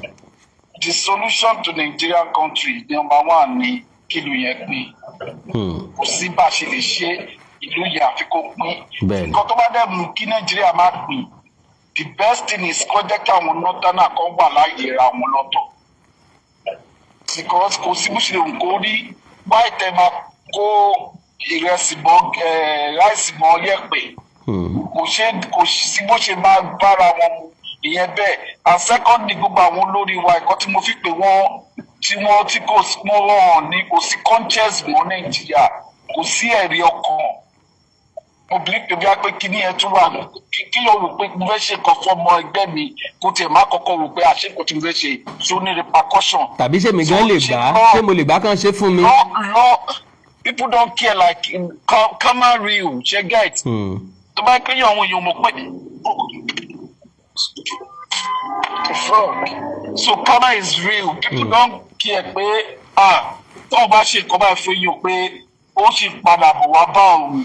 Because if not, gbogbo àwọn government wo ni máa wà àwọn ìwà tó ń wù yìí. Ọlọ́run gbọ́. I'm telling you, ó jẹ́ nǹkan tó yẹ pé ó wà so painful.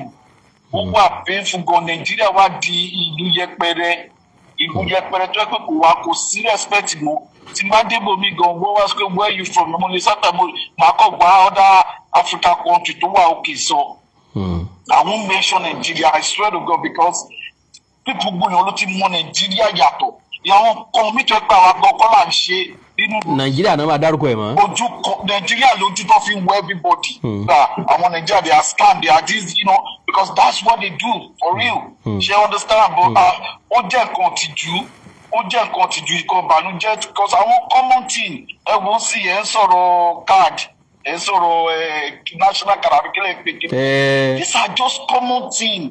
Kò ní kọ́kọ́ ṣe national ID card nínú ṣe kíní as a government federal government.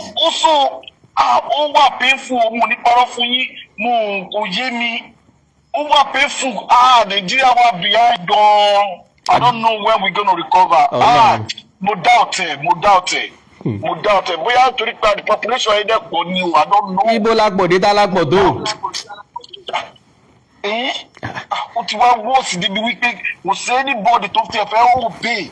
Ó gbogbo kíní náà àkádẹ́ sọ tòótọ́ ó bẹ̀rẹ̀ lórí àwọn àtàjẹ́ citizen náà. I'm not gonna lie to you. Àwa gan fúnra wa ẹ jẹ́ ká kọ́kọ́ wo gbégbá wo àwí àti mọ̀ pé ìjọba Ọlọ́run ló máa mú wọn àti gbà yẹn Ọlọ́run dẹ̀ lè mìíràn kankan. We just all need to do the right thing. Bẹ́ẹ̀ni. Tí gbogbo èèyàn bó bá jí láàárọ̀ tó bá ti sọ pé mo fẹ́ ṣe right thing ó ti yé yín ó ti di dandan títí lèèyàn drive yìí kò lè dédé wò kẹ́ jẹ kọ́fì kẹ́ wá sọ sílẹ̀. People driving behind you might just pick your plate number. Nǹkan ọ̀pẹ ní í ṣe. Camera will pick you up. kò sí pé ẹjọ́ mo ní ṣe bẹ́ẹ̀ mọ́ bẹ́ẹ̀ ẹ̀ṣẹ̀ tó bá ṣẹ̀. ọ̀sánwó tán ra o. owó tó fẹ́ sọ ti wà. wọ́n máa já tíkẹ́ẹ̀tì fún ọ. owó tó fẹ́ sọ ti wà nígbà mi ti bá sáré jù ti bá wé tí n bá sọ pé ẹ̀ṣẹ̀ tí mo ṣẹ̀ ni wọ́n ti ká àwọn sí ìwọ̀n bẹ́ẹ̀ ọlọ́pàá pé kò jọ bá ṣe bẹ́ẹ̀ fún mi mo gbé sísá mi lọ sẹ́pọ̀t mi ó ní bọ̀ tó no that's the rules there's nothing I can do mo ní choice than to pay the money mo convert owó yẹn sí Nàìjíríà pé kí bá fún yàn lílé Nàìjíríà kí èmi tó jẹ́ ni many like that our God citizen we don't obey the rules and the regulation. Mo wá sí Nàìjíríà àwọn èèyàn jáná ní abẹ́ bridge Abẹ́òkúta when the light is stop red light àwọn èèyàn kàn kọjá lọ bẹ́ẹ̀ ni. So mélòó la fẹ́ sọ ìjọba ní títí wọn àwa náà ní tiwa citizen náà a ní títí wa we need to be sincere. Bẹ́ẹ̀ni. We need to be sincere. Gbogbo ọ̀rọ̀ àwọn àtọwà gbé àwọn ọmọ yìí sí I can bet you ó lọ́wọ́ àwọn ọmọ Yorùbá nínú. You can't just do that like that. Kò lè lọ scoffy bẹ́ẹ̀ yẹn. Wọ́n ti ń go around wọ́n ti mọlẹ̀ people saying they not ready to talk.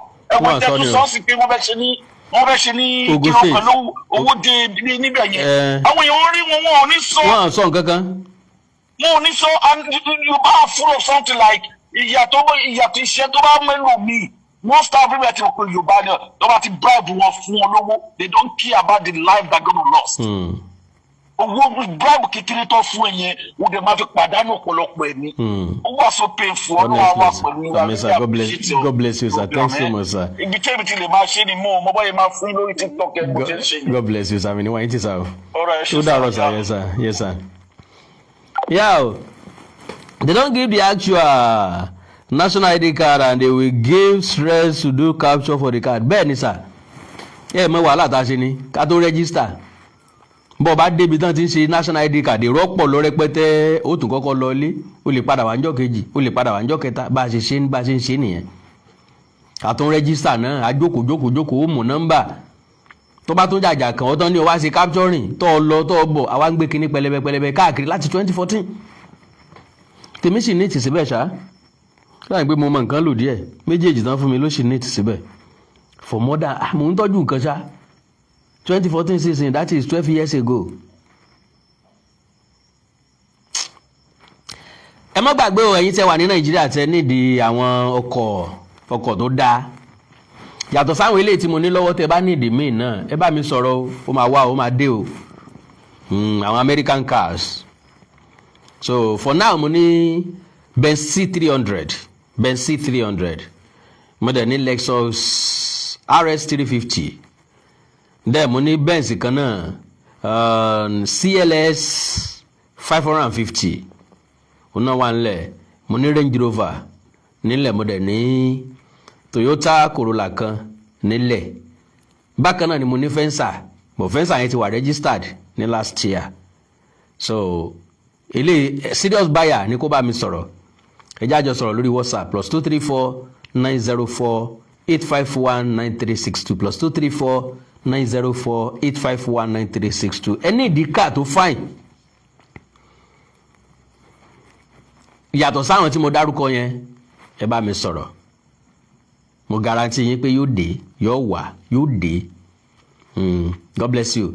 Lórí ẹ̀kọ́ èdè Yorùbá wa ṣé ẹ gbàgbé ọ̀sẹ̀ tá a wà yìí òpin ọ̀sẹ̀ yìí náà la bẹ̀rẹ̀ that is first week of the month náà la bẹ̀rẹ̀ láṣẹ Ìdùmọ̀ lágbára Ọlọ́run bẹ́ẹ̀ bá wẹ̀ yín náà ẹ wà lókè òkun ẹ fẹ́ forúkọ ọmọ yín sílẹ̀ +234 904 851 9362 +234 904 851 9362. Dáàdì mi àbí brọ́dà mi kan láwọn pè mí lẹ́ẹ̀kan pé mo bí sí kọ́ọ̀lù àwọn mo wà lórí kọ́ọ̀ kan lọ́wọ́ ni ẹ má bínú ẹ foríjì mi n ṣe pé mo dédé bíìsì ẹ má bínú mo wà lórí kọ́ọ̀ kan ni God bless you.